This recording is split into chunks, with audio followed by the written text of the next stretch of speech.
Juan Domingo Perón, nacido el 8 de octubre de 1895 y murió el 1 de julio de 1974. Fue un político, militar y escritor argentino, 3 veces presidente de la Nación Argentina y fundador del peronismo, uno de los movimientos populares más importantes de la historia argentina. Fue la única persona en ser elegida 3 veces presidente de su país y el primero en ser elegido por sufragio universal, masculino y femenino. Participó de la Revolución del 43 que dio por terminada la llamada década infame.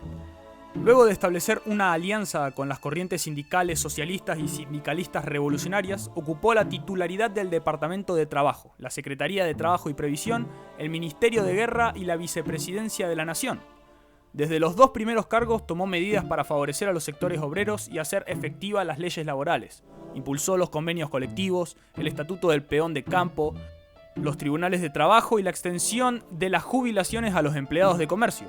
Estas medidas le ganaron el apoyo de gran parte del movimiento obrero y el repudio de los sectores empresariales de altos ingresos y del embajador de los Estados Unidos, por lo que se generó a partir del 1945 un amplio movimiento en su contra. En octubre de ese año, un golpe palaciego militar lo forzó a renunciar y luego dispuso su arresto, con lo que se desencadenó el 17 de octubre de 1945 una gran movilización obrera que reclamó su liberación hasta que la obtuvo. Ese mismo año se casó con María Eva Duarte, quien desempeñó el papel político importante durante la presidencia de Perón.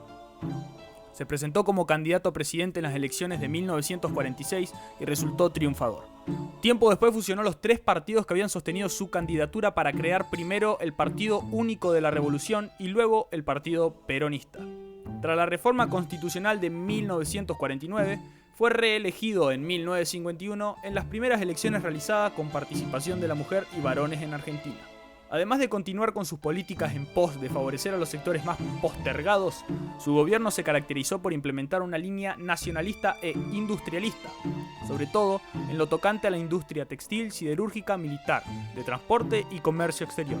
En política internacional sostuvo una tercera posición ante la Unión Soviética y los Estados Unidos, en el marco de la Guerra Fría. En su último año de gobierno se enfrentó con la Iglesia Católica, acrecentando el enfrentamiento entre peronistas y antiperonistas, por lo que el gobierno endureció su persecución hacia grupos terroristas y golpistas, a la oposición y a los medios de prensa opositores. Tras una serie de hechos de violencia por parte de grupos civiles y militares antiperonistas, y especialmente del bombardeo de la Plaza de Mayo a mediados de 1955, Perón fue derrocado en septiembre de ese mismo año. La dictadura subsiguiente proscribió al peronismo de la vida política y derogó la reforma constitucional, la cual incluía medidas de resguardo de los sectores sociales más bajos y la desigualdad jurídica de varones y mujeres. Tras su derrocamiento, Perón se exilió a Paraguay, Panamá, Nicaragua, Venezuela, República Dominicana y finalmente en España.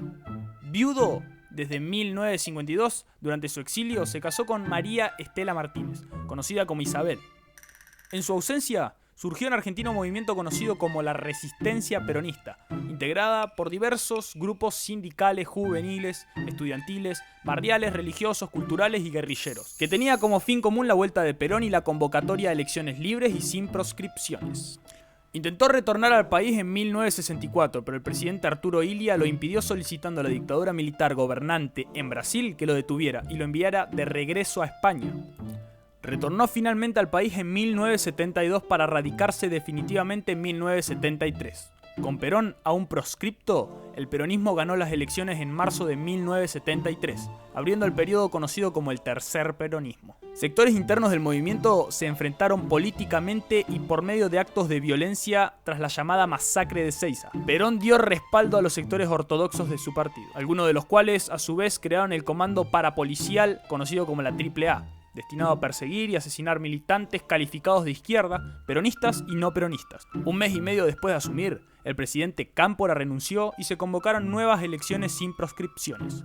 Perón se presentó junto a su esposa como candidato a presidente y vicepresidenta respectivamente en septiembre de 1973 y logró un amplio triunfo. Asumiendo el gobierno en octubre de ese mismo año, falleció a mediados de 1974, dejando la presidencia en manos de la vicepresidenta, la cual fue derrocada sin haber terminado su mandato.